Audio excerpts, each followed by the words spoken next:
ಎಲ್ಲರಿಗೂ ನಮಸ್ಕಾರ.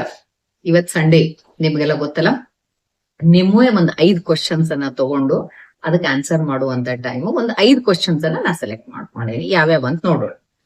First question, green tea ಇಂದ ಹೆಲ್ತ್ ಬೆನಿಫಿಟ್ಸ್ ಏನು, ಹೇಗ್ ಮಾಡ್ಬೇಕು ತಿಳಿಸಿ ಮೇಡಮ್ ಅಂತ ಕೇಳ.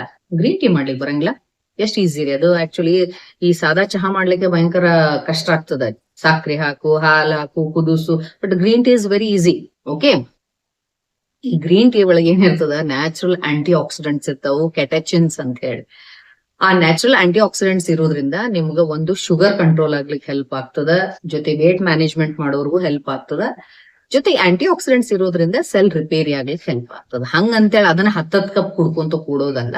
ಬೆಳಗಿನ ಟೈಮ್ ಒಳಗ ನೀವು ಗ್ರೀನ್ ಟೀ ಕುಡಿಯೋದ್ರಿಂದ, ಯಾರು ಗ್ರೀನ್ ಟೀ ಕುಡಿದು ನೀವು ವಾಕ್ ಮಾಡ್ಲಿಕ್ಕೆ ಹೋಗೋದ್ರಿಂದ ನಿಮ್ದು ಕ್ಯಾಲರಿ ಕಂಬರ್ಷನ್ ಚಲೋ ಆಗ್ತದ, ಫ್ಯಾಟ್ ಮೆಟಬಾಲಿಸಮ್ ಆಗ್ತದ, ಅಡ್ಡಿ ಇಲ್ಲ, ಹೆಲ್ಪ್ ಮಾಡ್ತದ. ಜೊತೆಗೆ ಗ್ಯಾಸ್ಟ್ರೈಟಿಸ್ ಅದೆಲ್ಲ ಆಗೋದಿಲ್ಲ. ಬಟ್ ಹಂಗಂತೇಳಿ ಪ್ರೆಗ್ನೆಂಟ್ ಲೇಡೀಸು, ಕೆಲವೊಂದು ಪ್ರಾಬ್ಲಮ್ ಇರುವಂತವ್ರು ಗ್ರೀನ್ ಟೀನ ಯೂಶಲಿ ನಾವು ಬ್ಯಾಡ್ ಅಂತ ಹೇಳ್ತೇವೆ. ಮಾಡೋದ್ ಬಹಳ ಈಸಿ. ಅದ್ರೊಳಗೆ ಏನದ, ನೀರ್ ಕುದಿಲಿಕ್ಕೆ ಇಡ್ರಿ, ಅದ್ರೊಳಗೆ ಅದೊಂದ್ ಪ್ಯಾಕೆಟ್ ಇದು ಬಿಗ್ ಸಿಗ್ತದಲ್ಲ ನಿಮಗ್ ಗ್ರೀನ್ ಟೀದ್ ಬ್ಯಾಗ್, ಅದನ್ನ ಹಾಕ್ರಿ, ಸ್ವಲ್ಪ ಹೊತ್ತು ಮುಚ್ಚ್ರಿ, ಅದಾದ್ಮೇಲೆ ತೆಗೀರಿ. You prepare it very easily. ಏನ್ ದೊಡ್ಡ ಡಿಫಿಕಲ್ಟಿ ಇಲ್ಲ. ಬಟ್ ಯಾವ್ದಾಗ್ಲಿ ಹಿತಮಿತವಾಗಿ ಕುಡಿದ್ರೆ ಏನೂ ಸಮಸ್ಯೆ ಇಲ್ಲ. Green tea is good in fact. Okay, you can take it, no problem. ಇನ್ನೊಬ್ರು ಏನ್ ಹೇಳಾರಂದ್ರ, ಮೇಡಮ್ ನಮಸ್ತೆ, ಹಾರ್ಟ್ ಪೇಷಂಟ್ಗೆ ಬೇಕಾದ ಮಾಹಿತಿ ಕೊಡ್ರಿ ಅಂತ ಹೇಳಾರ. ಎಸ್, ಶೋರ್ಲಿ, ಅದು ನನ್ನ ಪೈಪ್ಲೈನ್ ಒಳಗೈತಿ. ನಾನು ಹಾರ್ಟ್ ಪೇಷಂಟ್ ಯಾವ ರೀತಿಯಾಗಿ ಆಹಾರ ತಗೋಬೇಕು, ಏನು ಹಾರ್ಟ್ ಬ್ಲಾಕೇಜಸ್ ಆಗ್ಲಾರ್ದಂಗ್ ಹೆಂಗ್ ನೋಡ್ಕೋಬೇಕು, ಯಾವ ರೀತಿಯಾಗಿ ನೀವು ಹಾರ್ಟ್ ಕಾಪಾಡ್ಕೋಬೇಕು, ಅದನ್ನೆಲ್ಲವನ್ನು ನಾನು ಡೀಟೇಲ್ ಆಗಿ ವಿಡಿಯೋ ಮಾಡ್ತೇನೆ. ಜಸ್ಟ್ ವೇಟ್ ಮಾಡ್ರಿ, 1 by 1 ಎಲ್ಲದನ್ನು ಕವರ್ ಮಾಡ್ತೇನೆ.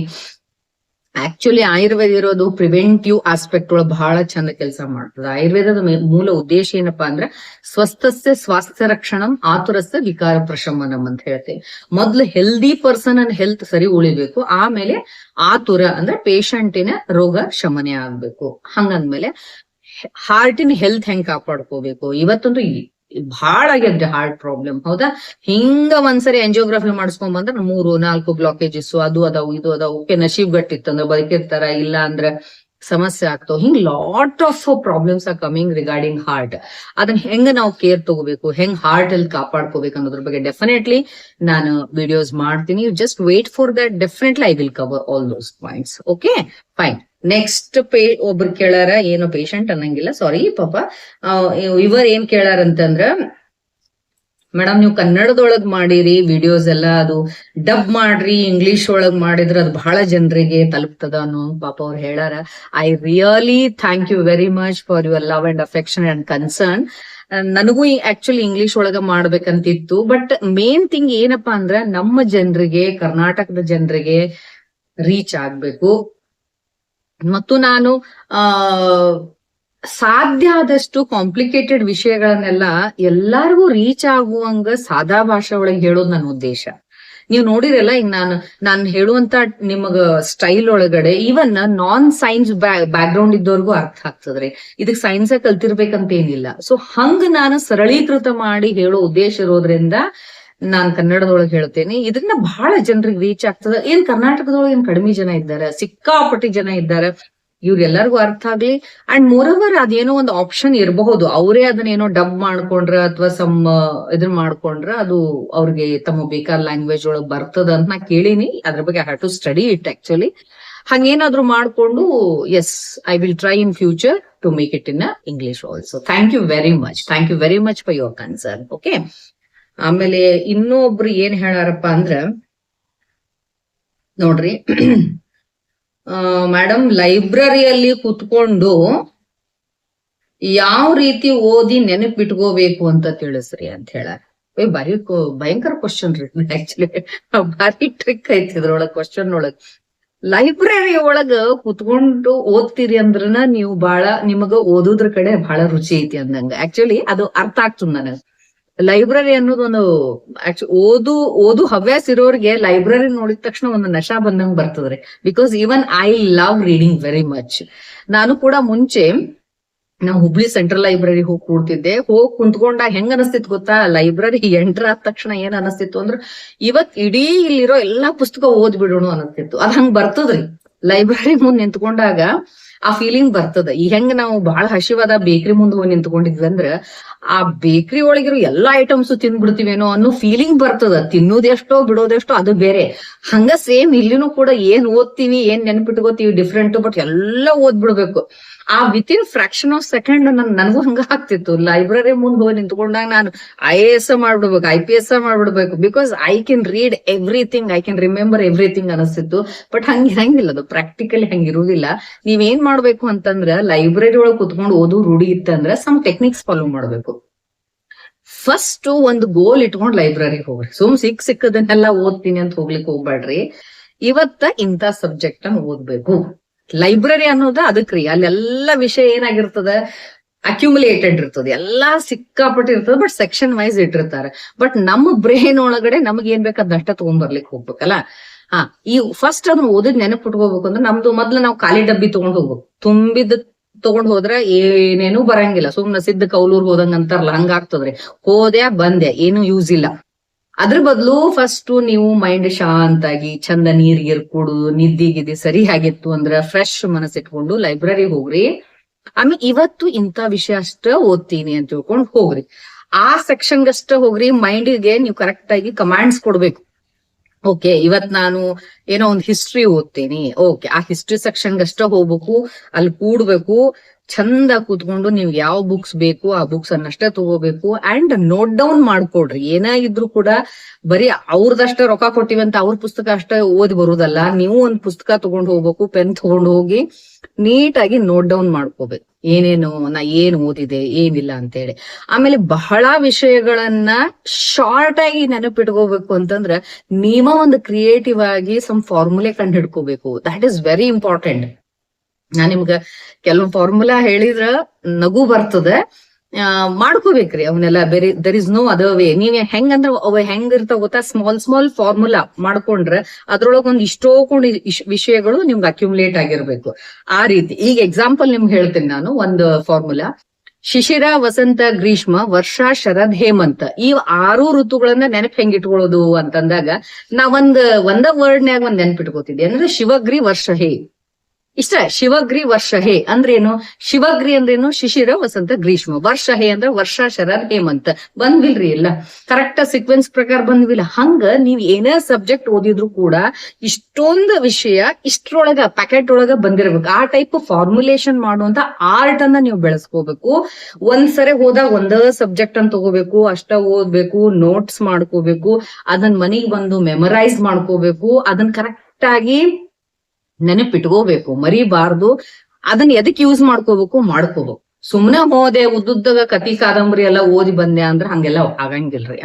ತಲಿ ಒಳಗಡೆ ನಿಮ್ಗ ಲಿಮಿಟೆಡ್ ಸ್ಪೇಸ್ ಇರ್ತದ, ಅದ್ರೊಳಗು ಸಿಕ್ಕಾಪಟ್ಟೆ ಜಂಕ್ ತುಂಬಿಕೊಂಡಿರ್ತದಲ್ಲ, ಅದನ್ನ ಫಸ್ಟ್ ತೆಗಿಬೇಕು. ಖುಷಿಯಾಗಿ ಹೋಗ್ರಿ, ಕರೆಕ್ಟ್ ಪ್ರಿನ್ಸಿಪಲ್ಸ್ ಅನ್ನ ಫಾಲೋ ಮಾಡ್ಕೊಳ್ರಿ. ಅವಾಗ ಡೆಫಿನೆಟ್ಲಿ ನಿಮ್ಗೆ ಲೈಬ್ರರಿ ಒಳಗ್ ಹೋಗಿ ಓದಿದ್ದೆಲ್ಲ ನೆನಪು ಉಳಿತದ. If you're having a habit of going to library and reading alla, it's really a very marvelous nature ಅದು. ಆಕ್ಚುಲಿ ಅದು ಎಲ್ಲರಿಗೂ ಇರಂಗಿಲ್ಲ. ಆ ರೀಡಿಂಗ್ ಹ್ಯಾಬಿಟ್ ಇರೋರ್ಗೆ ಅದ್ರ ರುಚಿ ಗೊತ್ತಾಗ್ತದ. ಹೋಗ್ರಿ, ಎಂಜಾಯ್ ಮಾಡ್ರಿ, ಓದುದನ್ನ ಬರ್ಡನ್ ಮಾಡ್ಕೋಬೇಡ್ರಿ. ಓದ್ರಿ, ಚಂದ ನೆನ್ಪಿಟ್ಕೊಡ್ರಿ, ಕೋರಿಲೇಟ್ ಮಾಡ್ಕೊಡ್ರಿ, ಮೆಮೊರಿ ಒಳಗ ಅದನ್ನ ಕರೆಕ್ಟ್ ಆಗಿ ಸ್ಟೋರ್ ಮಾಡ್ಕೊಳ್ಳೋ ಟೈಪ್ ನಿಮ್ಮ ಟೆಕ್ನಿಕ್ಸ್ ಅನ್ನ ಯೂಸ್ ಮಾಡ್ಕೊಡ್ರಿ. Okay, I hope you got my answer. And ಇನ್ನೊಬ್ರು ಇವತ್ತು ಲಾಸ್ಟ್ ಒಂದ್ ಕ್ವಶನ್ ಏನೈತಪ್ಪ ಅಂದ್ರೆ, ಮಕ್ಕಳನ್ನ ದುಷ್ಟ ಚಟಗಳಿಂದ ಹೇಗೆ ಬಿಡಿಸುವುದು? ಬಿಡಿಸಬೇಕ್ರಿ, ಬೇರೆ ದಾರಿ ಇಲ್ಲ. ಯಾಕಂದ್ರ ಇವತ್ತಿನ ಮಕ್ಕಳ ಮುಂದಿನ ಪ್ರಜೆಗಳು. ಇವತ್ತೇನಾರ ಅವು ದುಷ್ಟ ಮಕ್ಳು ಆಗ್ಯಾವು ಅಂತಂದ್ರ ಅವ್ ನಾಳೆ ಅವ್ ಏನ್ ಮಾಡ್ತಾವ ಹೇಳಿಕ್ ಬರಂಗಿಲ್ಲ. ಮಕ್ಳಿದ್ದಾಗ ದುಷ್ಟ ಕೆಲ್ಸ ಮಾಡಕತ್ತಾವ್, ಇನ್ ಅವ್ ಏನೋ ದೊಡ್ಡವು ಆದ್ಮೇಲಂತೂ ಏನೇನ್ ಆಗ್ತಾವ ಹೇಳಿಕೆ ಬರಂಗಿಲ್ಲ. ಅದಕ್ಕೋಸ್ಕರ ನೀವು ಮಕ್ಕಳ ಕಡೆ ಬಹಳಷ್ಟು ಫೋಕಸ್ ಮಾಡ್ಬೇಕು. ಇಲ್ಲಿ ಸಮ್ ಟೆಕ್ನಿಕ್ಸ್ ಅನ್ನ ನಾನು ಹೇಳ್ತೇನೆ. ಏನಂದ್ರೆ ಫಸ್ಟ್ ನೀವು ಮಕ್ಳು ಬರೀ ಓದು ಬರೀ ಅಭ್ಯಾಸ ಅಂತ ಅಕಾಡೆಮಿಕ್ ಒಳಗ ಫೋರ್ಸ್ ಮಾಡ್ಲಿಕ್ಕೆ ಹೋಗ್ಬೇಡ್ರಿ. ಸಮ್ ಎಕ್ಸ್ಟ್ರಾ ಕರಿಕ್ಯುಲರ್ ಆಕ್ಟಿವಿಟೀಸ್ ಒಳಗ ಮಕ್ಳು. ಎರಡನೇ ಪಾಯಿಂಟ್ ಏನ್ ಗೊತ್ತಾ, ನಿಮ್ ಮಕ್ಳು ಫ್ರೆಂಡ್ಸ್ ಹೆಂಗಿದ್ದಾರೆ, ಅವ್ರದ್ದು ಮಾತುಕತೆ ಏನ್ ನಡೀತಿರ್ತಾವು, ಅವ್ರ ಎಂತ ಫ್ಯಾಮಿಲಿಯವರು, ಅದನ್ನ ಒಂಚೂರ್ ನೀವು ಅಬ್ಸರ್ವ್ ಮಾಡ್ಕೊಂತಿರ್ಬೇಕು. ಅದನ್ನ ನೀವು ಡೈರೆಕ್ಟ್ ಆಗಿ ಕೇಳಿದ್ರಿ ಅಂದ್ರೆ ಅವರು ಬಿಟ್ಕೊಡಂಗಿಲ್ಲ. ಸೊ ಇದನ್ನ ನೀವು ಸ್ಪೈಯಿಂಗ್ ಮಾಡ್ಲಿಕ್ಕತ್ತೀರಿಯಪ್ಪ ಅಂತ ಗೊತ್ತಾದ್ರು ಅವ್ರು ಮತ್ ಅದಕ್ಕೊಂದ್ ಸಮಸ್ಯೆ ಮಾಡ್ತಾರ. ಅವ್ರಿಗೆ ಗೊತ್ತಿರ್ಲಾರ್ದಂಗ ನೀವ್ ಒಂಚೂರು ಅವ್ರ ಫ್ರೆಂಡ್ಸ್, ಅವ್ರ ಸುತ್ತಮುತ್ತಲು ವಾತಾವರಣ ಹೆಂಗೈತಿ, ಅವ್ರು ಎಲ್ಲಿ ಹೋಗ್ತಾರ, ಏನ್ ಮಾತಾಡ್ತಾರ, ಹೆಂಗ್ ಟೈಮ್ ಪಾಸ್ ಮಾಡ್ತಾರ, ಸ್ಟಡಿ ಎಷ್ಟೊತ್ನಾಗ ಮಾಡ್ತಾರ, ಇದನ್ನೆಲ್ಲ ಒಂಚೂರು ಮಾಹಿತಿ ಕರೆಕ್ಟ್ ಆಗಿ ನಿಮಗ್ ಗೊತ್ತಿರುವಂಗ ನೀವು ಮಾನಿಟರ್ ಮಾಡ್ಬೇಕು. This is very important. ಇನ್ನು ಮೂರನೇದ್ ಬಹಳ ಇಂಪಾರ್ಟೆಂಟ್ ನನ್ನ ತಿಳಿದ ಮಟ್ಟಿಗೆ ಅಂತಂದ್ರ, ಮಕ್ಕಳ ಜೊತೆಗೆ ನೀವು ಸ್ವಲ್ಪ ಕಮ್ಯುನಿಕೇಶನ್ ಅನ್ನ ಫ್ರೀ ಆಗಿ ಇಟ್ಕೊಡ್ರಿ, ಫ್ಲೆಕ್ಸಿಬಲ್ ಆಗಿ ಇಟ್ಕೊಡ್ರಿ. ಸೋ ಮೆನಿ ಟೈಮ್ಸ್ ಮಕ್ಳು ಏನ್ ಮಾಡ್ತಾರ ಗೊತ್ತಾ, ಸ್ಕೂಲ್ ಇವತ್ ಬಂಕ್ ಮಾಡಿ ನಾನು ಇವತ್ತು ಫ್ರೆಂಡ್ ಮನೆಗೆ ಆಟ ಆಡ್ಲಿಕ್ಕೆ ಹೋಗಿದ್ದೆ ಅಮ್ಮ ಅಂತ ಬಂದ್ ಹೇಳ್ತಾವು, ಅಥವಾ ಎಲ್ಲೋ ಪಾರ್ಕಿಗೆ ಹೋಗಿದ್ದೆ ಅಮ್ಮ ಅಂತ ಹೇಳ್ತಾರ, ಅಥವಾ ಇವತ್ತು ಕಾಲೇಜ್ ಹುಡುಗ ಮಕ್ಕಳಾದ್ರ ಕಾಲೇಜ್ ಹೋಗುವಂತವ್ರಾಗಿದ್ರೆ ಏನ್ ಮಾಡ್ತಾರೆ, ಇವತ್ತು ಕಾಲೇಜ್ ಬಂಕ್ ಮಾಡಿ ನಾವು ಸಿನಿಮಾಕ್ ಹೋಗಿದ್ವಿ ಅಂತ ಹೇಳ್ತಾರೆ. ಅದನ್ನ ಬಂದವ್ರು ಫ್ರೀ ಆಗಿ ನಿಮ್ ಮುಂದ್ ಹೇಳಿದ ತಕ್ಷಣ ಆಕ್ಚುಲಿ ಪೇರೆಂಟ್ಸ್ ಏನ್ ಅನಸ್ತದ ಹೇಳ್ರಿ, ಖರೇನ ಅದ್ ಎಲ್ಲರಿಗೂ ಅನಸ್ತದ, ತಗ್ಗದೆ ಆಡ್ಕೊಡ್ಲೇನ ಅನಸ್ತದ, ಸಿಟ್ಟು ಬರ್ತದ, ಬಟ್ ಆ ಸಿಟ್ಟು ಕಂಟ್ರೋಲ್ ಮಾಡ್ಕೊಡ್ರಿ. ಪಟ್ ಅಂತ ನೀವ್ ಏನಾರ ಬಾಯ್ಲಿಂದ ಹೇಳಿದ್ರಿ ಅಂದ್ರೆ ಅವ್ರಿಗೆ ತಾವ್ ಮಾಡಿದ ತಪ್ಪು ಅಂತ ಅನ್ಸೋದಿಲ್ಲ, ಇವ್ರು ಹೇಳಿದ ತಪ್ಪು ಅಂತ ಅನಿಸ್ತದ ಅವ್ರಿಗೆ. ಅವ್ರು ಹಿಂಗಾಗಿ ಅವ್ರ ಅಮ್ಮ ಏನ್ ಕಾರ್ಬಾರ್ ಮಾಡ್ತಿರ್ತಾರಲ್ರಿ ಕಾಲೇಜ್ ಬಿಟ್ಟು ಅಥವಾ ಸ್ಕೂಲ್ ಬಿಟ್ಟು, ಅದನ್ ಬಿಡುದಿಲ್ಲ ಅವ್ರು, ನಿಮ್ಗ್ ಹೇಳೋದನ್ ಬಿಟ್ಬಿಡ್ತಾರೆ, ಹೇಳೋದನ್ ಬಿಟ್ಟು ಬರೀ ಅದನ್ನ ಕಂಟಿನ್ಯೂ ಮಾಡ್ತಾರ. ಅದ್ರ ಬದಲು ನಿಮಗ್ ನೀವ ಸಮಾಧಾನ ಮಾಡ್ಕೊಂಡು ಏನ್ ಮಾಡ್ಬೇಕು ಗೊತ್ತಾ, ಓಕೆ ಫೈನ್ ಇವತ್ ಕಾಲೇಜ್ ಬಿಟ್ಟು ಸಿನಿಮಾಕ್ ಹೋಗಿದ್ದೆ ಅಪ್ಪ, ಬಾಳ್ ಚಲೋ ಆತ, ಯಾವ ಸಿನಿಮಾ ನೋಡ್ದಿ, ಹೌದನ, ಹಂಗಾತನ ಹಿಂಗಾತನ ಅಂತ ಹೇಳಿ ಅವ್ರ ಜೊತೆ ಫ್ರೆಂಡ್ಲಿ ಆಗಿನ ಮೂವ್ ಮಾಡಿ ಅವ್ರ ಕಾನ್ಫಿಡೆನ್ಸ್ ಅನ್ನ ಗೆದ್ಕೊಂಡು ಆಮೇಲೆ ಸಾವಕಾಶವಾಗಿ ನೀವ್ ಮಾಡ್ಲಿಕ್ಕತ್ತಿದ್ ಸರಿ ಅಲ್ಲ ಅಂತ ಮೋಟಿವೇಟ್ ಮಾಡ್ರಿ ಹೊರತು ನೀವ್ ಅವ್ರಿಗೆ ಆರ್ಡರ್ ಮಾಡ್ಲಿಕ್ಕೆ ಹೋಗ್ಬೇಡ್ರಿ. ನೀವ್ ಆರ್ಡರ್ ಮಾಡಿದ್ರ ಈಗಿನ ಮಕ್ಳು ಕೇಳುವುದೇ ಇಲ್ಲ. ರೂಲ್ಸ್ ಒಂದ್ ಬಂದಾವಲ್ಲ, ಹೊಡಿಬಾರ್ದು, ಬೈಬಾರ್ದು, ಅಪ್ಪ ಅಮ್ಮನೂ ಹೊಡಿಬಾರ್ದು, ಏನೂ ಮಾಡಬಾರ್ದು, ಬೈಯೋಂಗಿಲ್ಲ, ಏನೂ ಅನ್ನೋಂಗಿಲ್ಲ. ನೀವ್ ಹೆಂಗಾಗ್ಯದಂದ್ರ ಒಂದ್ ಮಣ್ಣಿನ ಗಡಿಗೆ ಮುಟ್ಲಾರ್ದಂಗ ಗಡಿಗೆ ಮಾಡು ಅಂತ ಹೇಳುವಂತ ಪರಿಸ್ಥಿತಿ ಬಂದ್ಬಿಟ್ಟದ ಈಗ. ನಾವೆಲ್ಲ ಆಕ್ಚುಲಿ ಎಷ್ಟು ಹೊಡಸ್ಕೊಂಡೇವ್ರಿ, ಲಿಟ್ರಲಿ ಹೊಡಸ್ಕೊಂಡೇವಿ, ಎಲ್ಲಾ ಮಾಡಿಸ್ಕೊಂಡೇವಿ. ಬಟ್ ಇವ್ ಹೆಂಗ್ ಆಗ್ತಾವಂದ್ರೆ, ಈಗ ಒಂದ್ ಗಡಿಗೆಗೆ ನೀವು ಮುಟ್ಬೇಡ್ರಿ, ಅದ್ ಕಿದ್ದಬೇಡ್ರಿ, ಬಟ್ ಅದು ಚಂದನ್ ಗಡಿಗೆ ಆಗ್ಬೇಕು, ಅದಕ್ ಹಿಂಗ್ ಸುಮ್ನೆ ಡೈರೆಕ್ಷನ್ ಕೊಟ್ಟ ಆಗ್ಬೇಕು ಅನ್ನುವಂಗ ಹೇಳ್ಬಿಟ್ ರೂಲ್ಸ್ ಬಂದ್ಬಿಟ್ಟವು. ಸೊ ಅನ್ಫಾರ್ಚುನೇಟ್ಲಿ ಪೇರೆಂಟ್ಸ್ ಸ್ವಲ್ಪ ಇದಕ್ಕ ರಿಸ್ಕ್ ತಗೋಬೇಕಾಗ್ತದ. ಅದಕ್ ನೀವ್ ಏನ್ ಮಾಡ್ರಿ, ಒಂಚೂರು ಫ್ರೆಂಡ್ಲಿ ಮೂವ್ ಆಗ್ರಿ, ಅವ್ರ ಜೊತೆಗೇನೆ ಹೋಗ್ರಿ, ಅವ್ರ ಏನ್ ಹೇಳ್ತಾರ ಎಲ್ಲವನ್ನ ಕೇಳ್ರಿ. ರಿಜೆಕ್ಷನ್ ನಮ್ಮ ಕೆಲ್ಸಕ್ ರಿಜೆಕ್ಷನ್ ಬರ್ಲಿಕ್ಕತ್ತದ ಅಂತ ಅವ್ರಿಗೆ ಫೀಲ್ ಆಗ್ಬಾರ್ದು. ಆ ಟೈಪ್ ಆಗಿ ಅವ್ರ ಜೊತೆಗೆ ಮೂವ್ ಮಾಡಿ, ಸಮಯ ಸಿಕ್ಕಾಗ ಒಂದ್ ಟೈಮ್ ಬರ್ತದ, ಆ ಪೀಕ್ ಟೈಮ್ ಒಳಗ ಅವ್ರು ಮಾಡಿದ್ದ ಅವ್ರಿಗೆ ತಪ್ಪು ಅಂತ ಗೊತ್ತಾಗುವಂತ ಸಮಯದೊಳಗ ಅದನ್ನ ಪ್ರಾಪರ್ ಆಗಿ ಅವ್ರಿಗೆ ತಿಳಿಸಿ ಹೇಳ್ರಿ. ಅಂದ್ರೆ ಒಪ್ಕೊಳ್ಳೋ ರೀತಿ ಒಳಗೆ ಹೇಳಿದ್ರೆ ಅಂದ್ರೆ ಒಪ್ಕೋತಾರ, ಏನ್ ತಪ್ಪಿಲ್ಲ. ಇನ್ನೂ ಒಂದ್ ಪಾಯಿಂಟ್ ಏನ್ ಮಾಡ್ಬೋದು ನೀವಂದ್ರ, ಮಕ್ಳು ಏನಾದ್ರು ಒಂದು ಒಳ್ಳೆ ಕೆಲಸ ಮಾಡಿದ್ರೆ ಅಪ್ರಿಶಿಯೇಟ್ ಮಾಡ್ರಿ. ಮೋಸ್ಟ್ ಆಫ್ ದ ಟೈಮ್ಸ್ ಈ ಅಪ್ರಿಸಿಯೇಷನ್ ಅನ್ನೋದು ಬಹಳ ಇಂಪಾರ್ಟೆಂಟ್. ಆಕ್ಚುಲಿ ಇದು ಬಹಳ ಬ್ಯೂಟಿಫುಲ್ ಆಗಿ ಫರ್ಟಿಲೈಸರ್ ಟೈಪ್ ಕೆಲಸ ಮಾಡ್ತದ್ರಿ.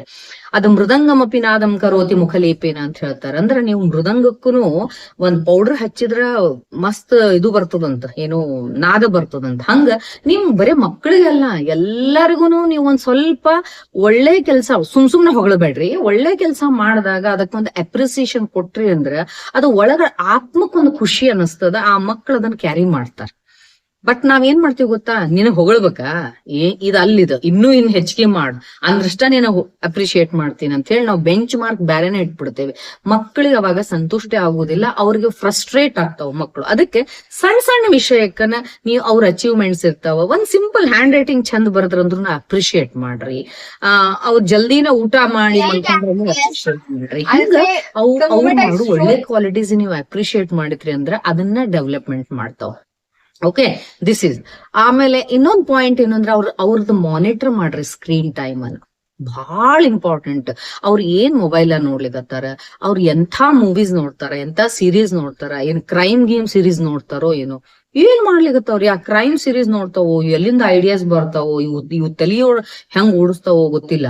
ಇವಕ್ಕೂ ಅಂದ್ರೆ ಗೊತ್ತಿರಂಗಿಲ್ಲ, ಶಬ್ದ ಅಭ್ಯಾಸದೊಳಗೆ ಏನೂ ಇರುವುದಿಲ್ಲ, ಹೊಸ ಕ್ರಿಮಿನಲ್ ಐಡಿಯಾಸ್ ಎಲ್ಲ ಬರ್ಲಿಕತ್ತಾವ.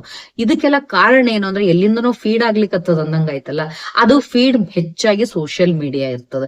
ಅದಕ್ಕ ಮಕ್ಕಳನ್ನ ಸ್ವಲ್ಪ ನೀವು ರೂಲ್ಸ್ ಅನ್ನ ಹಾಕ್ರಿ ಅವ್ರಿಗೆ, ಅದು ಪ್ರೀತಿಯಿಂದ. ಆ ರೂಲ್ಸ್ ಇರೋ ಮಹತ್ವನೂ ಹೇಳ್ರಿ, ಇಷ್ಟೊತ್ತಿ ಸಾಕು, ಇಂಥದನ್ನ ನೋಡು, ಇಂಥವ್ ನೋಡೋದ್ರಿಂದ ಹಿಂಗ ಆಗ್ತದ, ಸಮಸ್ಯೆ ಆಗ್ತಾವು ಅಂತ ಹೇಳಿ.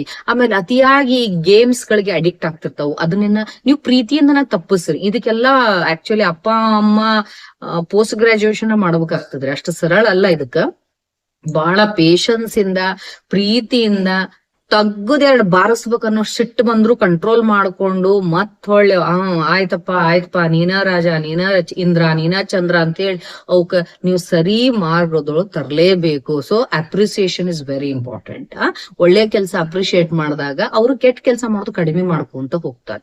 ನೀವು ಅವ್ರು ಮಾಡಿದ ಮಿಸ್ಟೇಕ್ಸ್ ಅನ್ನ ಪಿಕ್ ಮಾಡಿ ಪದೇ ಪದೇ ಹೇಳಿಕತ್ರಿ ಅಂತಂದ್ರೆ ನಾ ಏನ್ ಮಾಡಿದ್ದು ಉಪಯೋಗ ಇಲ್ಲ, ನಾ ಇದನ್ನ ಮಾಡವ ಅಂತ ಶುರು ಆಗ್ತದೆ. ಇತ್ತಿತ್ಲಾಗ ನೋಡಿರಿ ಕೆಲವು ಮಕ್ಳು ವಾಪಸ್ ಹೆಂಗ್ ಮಾತಾಡ್ತಾವಂದ್ರ, ನೀ ಹಿಂಗಂದಲ್ಲ ನಾ ಹಂಗ ಮಾಡವ, ನೀ ಹಿಂಗ್ ಯಾಕಂದಿನ ನಾ ಹಂಗ ಮಾಡವ, ಹಿಂಗ ಇದು ಒಂದ್ ನಮೂನಿ ವಿಚಿತ್ರ ಸೈಕಾಲಜಿ ಡೆವಲಪ್ ಆಗ್ಲಿಕ್ಕತ್ತದ.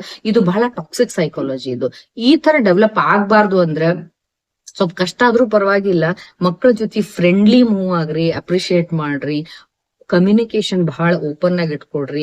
ಯಾವುದೇ ಆಗ್ಲಿ ಮನಿ ಪರಿಸ್ಥಿತಿಯನ್ನ ಮಕ್ಕಳಿಗೆ ತಿಳಿಸ್ರಿ. ನಮಗ್ ಬಂದಿರೋ ಕಷ್ಟ ನಮ್ ಮಕ್ಕಳಿಗೆ ಬರಬಾರ್ದು ಅನ್ನೋ ಈ ಹಳೆ ಕಾನ್ಸೆಪ್ಟ್ ಅನ್ನ ದಯವಿಟ್ಟು ತೆಗೆದೋಗಿರಿ. ಬಹಳ ಮಂದಿ ಹೇಳೋದೇನಂದ್ರ, ಇಲ್ಲ ನಾವ್ ಕಷ್ಟಪಟ್ಟು ಬೆಳೆದಿವ್ರಿ, ನಾವು ಪಟ್ಟಿರೋ ಕಷ್ಟ ನಮ್ ಮಕ್ಕಳಿಗೆ ಬರಬಾರ್ದು ಅಂತ ಎಲ್ಲಾ ಕೊಡ್ಸಿವ್ರಿ. ನೀವು ಕಷ್ಟಪಟ್ಟಿರಿ ಅಂತ ಒಳ್ಳೆಯವ್ರಾಗಿರಿ, ಎಲ್ಲಾ ಕೊಡ್ಸಿದ್ರೆ ಅವು ಪೂರ ಅಡ್ನಾಡಾಗ್ತಾವ.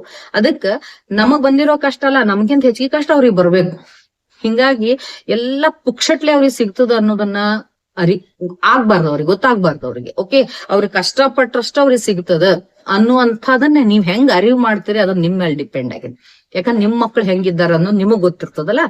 ಅವ್ರಿಗೆ ಏನೋ ಈಸಿಯಾಗಿ ಸಿಗ್ತದ ಅಂತ ಗೊತ್ತಾಗಬಾರ್ದು. ಆಮೇಲೆ ಸರಿ ಮಾರ್ಗದೊಳಗೆ ನಡೆದ್ರೆ ನಮ್ಗೆ ಸರಿಯಾದ ಸಿಗ್ತದ ಅನ್ನುವಂಗ ಅವ್ರಿಗೆ ಮನವರಿಕೆ ಮಾಡ್ಕೊಡುವಂಗ ನೀವು ಅವ್ರನ್ನ ಟೇಮಿಂಗ್ ಮಾಡ್ಬೇಕು.